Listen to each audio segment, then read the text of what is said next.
और मुझे क्या पता कि आप वो मेरे से गलती हो गई, मैंने आपके ऊपर बाण चलाया, प्रभु मुझे क्षमा करो। भगवान ने कहा, बोले भैया कर्मों का फल भोगना ही पड़ता है, चाहे कोई भी हो। मैंने भी पहले तुम्हें छुप करके बाण मारा था, पहले मैं राम बना था और तुम सुग्रीव के भाई वाली थे। तुम दोनों भाइयों में झगड़ा था, तो मैंने सुग्रीव का पक्ष लिया और मैं तुम्हारे ऊपर बाण चला दिया, तुमको मैंने छुप करके मारा। और आज वही काम तुमने किया है कि जो जैसा करता है उसको फल भोगना ही पड़ता है। मैं बैरी सुग्रीव प्यारा कारण बहुनाथ मोहि मारा। भगवान ने कहा, बोले भैया अनुज वधु भगनी सुन नारी। अनुज वधु छोटे भाई की पत्नी का जो हरण करता है वो महाराज सबसे बड़ा शत्रु होता है। तुमने सुग्रीव की पत्नी का हरण कर लिया, अपहरण कर लिया जबरदस्ती, तो मैंने तुम्हें मार दिया। पर बाण छुप करके मारा था, आज वही बदला तुमने ले लिया, तुमने भी मुझे छुप करके बाण मार दिया है। तो यानी भगवान को भी अपने कर्म का फल भोगना पड़ा, तो हम तो मनुष्य हैं, हमको तो भोगना ही पड़ेगा। इसलिए कर्म बड़े होशियारी से करें, सावधानी से करें, अच्छे कर्म करें, बुरे कर्म नहीं करें। यदि कोई बुरा कर्म जाने अनजाने में हो गया तो फिर महाराज हानि उठानी पड़ेगी। इसलिए कर्म बड़े सोच समझ करके करने चाहिए। बाण लगा और बाण लगते विमान आया और विमान में पार्षद आए, भगवान के गण आए, भगवान से स्तुति की और भगवान उस विमान में बैठ गए। और भगवान विमान में बैठे और विमान में बैठ करके भगवान अपने गोलोक धाम को जाने लगे।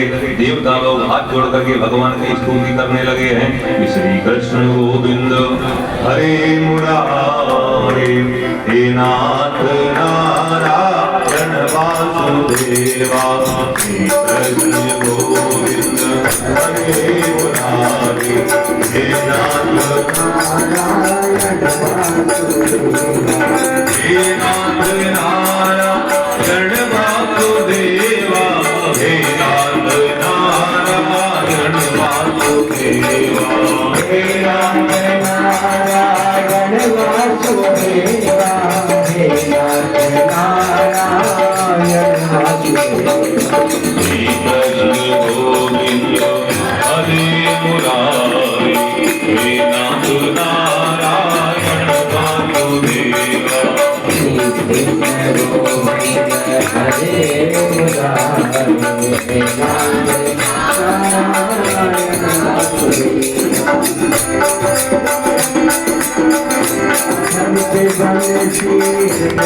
मेरा दिल बच गए दोनों की यादें। मेरा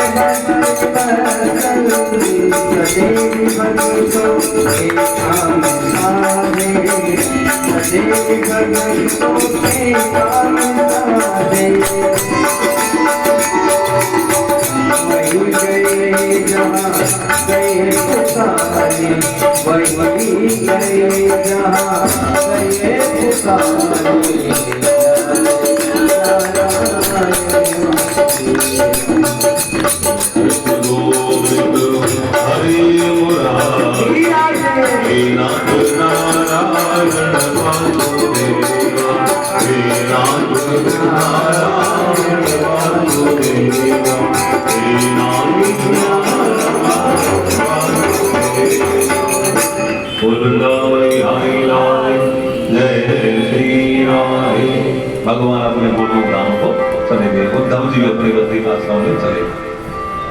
अब सुग्रीव जी महाराज कहने लगे राजा परीक्षित से कि राजन, मैंने तुम्हें 7 दिन की कथा सुनाई, अब तुम और क्या सुनना चाहते हो मुझे बता, क्योंकि अब तक शगन आएगा तुम्हें डसेगा, तुम क्या सुनना चाहते हो?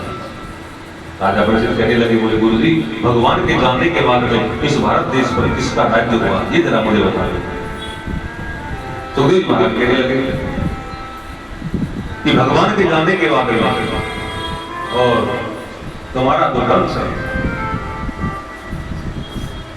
उस वंश में है जो आगे चल करके एक पुरंजय नाम का राजा होगा, पुरंजय नाम का राजा होगा, उसका एक मंत्री होगा जिसका नाम होगा सोनक। वो क्या करेगा, राजा को धोखे से मार देगा और खुद गद्दी पर बैठ जाएगा। उसके बाद में धीरे धीरे समय निकलेगा और समय निकलते निकलते चंद्रगुप्त नाम का राजा होगा, अशोक नाम के महान सम्राट होंगे, वो राजा बनेगा। सबके बारे में बताया 8 यवन राजा होंगे, फिर कुछ समय दोनों का राज्य होगा कलयुग में, और वो है जो इस भारत देश के टुकड़े टुकड़े कर देंगे, कई टुकड़ों में उस देश को बांट देंगे और धीरे धीरे कलयुग है जो आगे बढ़ता हुआ जाएगा। और जैसे जैसे कलयुग आगे बढ़ेगा, कलयुग के आगे बढ़ते हुए जो है जो पाखंडियों का राज्य हो जाएगा, अधर्मियों का राज्य हो जाएगा। पाखंड